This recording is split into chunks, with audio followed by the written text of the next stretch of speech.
באתי לכאן כי אני הייתי בטוחה שמשהו שיש לאורלי להציע, אין לאף אחת אחרת להציע לי. אז באתי לזה, בלי הרבה אמונה בעצמי.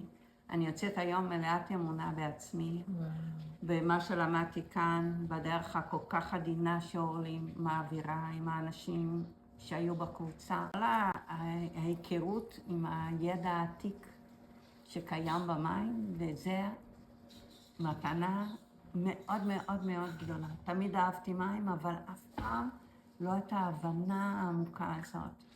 אורלי, יש לך המון מה לתת. אני מחכה לספר, את יודעת. תודה. אני קוראת את החוברת שלך, התנ"ך, ליד המיטה, כל פעם אני ראיתי את הסרטים כל הסוף שבוע, זה יופי. אני מקווה שיבואו עוד הרבה אנשים ללמוד, כי זה ממש ריפוי לגוף ולנפש ולנשמה. וואו. תודה רבה. אמן, תודה, תודה אבלי.